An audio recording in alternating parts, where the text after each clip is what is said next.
பெண்ணின் பெருமை பேச, ஒரு தாயினுடைய புகழ் பேச இங்கே வந்திருக்கிறேன்.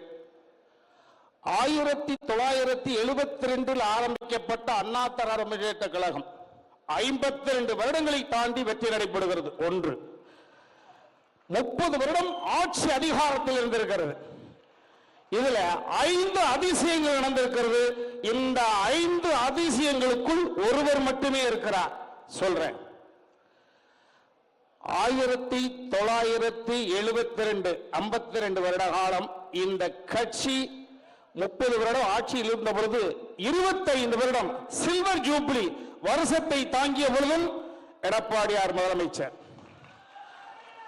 இந்த இயக்கம் 50 வருடங்களை தாண்டுகிற பொழுதும் கட்சியினுடைய தலைவர் எடப்பாடியார்.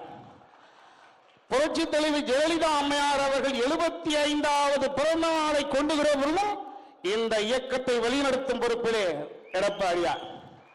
புரட்சி தலைவருக்கு 100வது பிறந்த நாளை கொண்டாடுகிற பொழுதும் கட்சியினுடைய இயக்கத்தினுடைய தலைவராக எடப்பாடியார். இன்றைக்கு புரட்சி தலைவருக்கு பின்னாலே இருந்து அவருடைய திருவாக்கிய அந்த ஆளுமை ஜானகி அம்மையார் அவர்களுக்கு இன்றைய தினம் 100வது பிறந்த நாள் விழா. இன்றும் இந்த இயக்கத்தினுடன் இந்த 5 எப்படி சாத்தியமாகியது? Silver jubilee, golden jubilee, diamond jubilee, 100 வருடங்கள் 2 ஆளுமை கொண்ட தலைவர்கள்.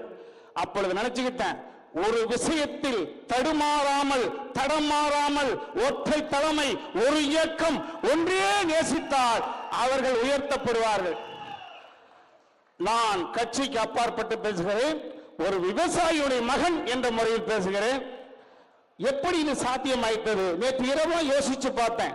இன்னொரு அதிசயம், எடப்பாடியார் போல இன்னொரு தலைவருக்கு யாருக்கு வந்தாலும் அது முன்மாதிரி இவர்தான். ஒரு விவசாயி ஒருவர் நேர்மையோடும் ஒழுக்கத்தோடும் கட்சிக்கு விசுவாசத்தோடும் இருந்தால் தலைமை பீடத்துக்கு வர முடியும் என்று அடுத்த தலைமுறைக்கு பாடம் நடத்தி கொண்டிருக்கக்கூடிய ஒரு பாமர ஜாதியிலிருந்து வந்த எடப்பாடியார் அவர்களை நான் வணங்குகிறேன். நன்றி ஐயா. இப்போ ஒவ்வொரு அரசியல்வாதியும் நினைச்சு பார்ப்பேன். நான் ஒரு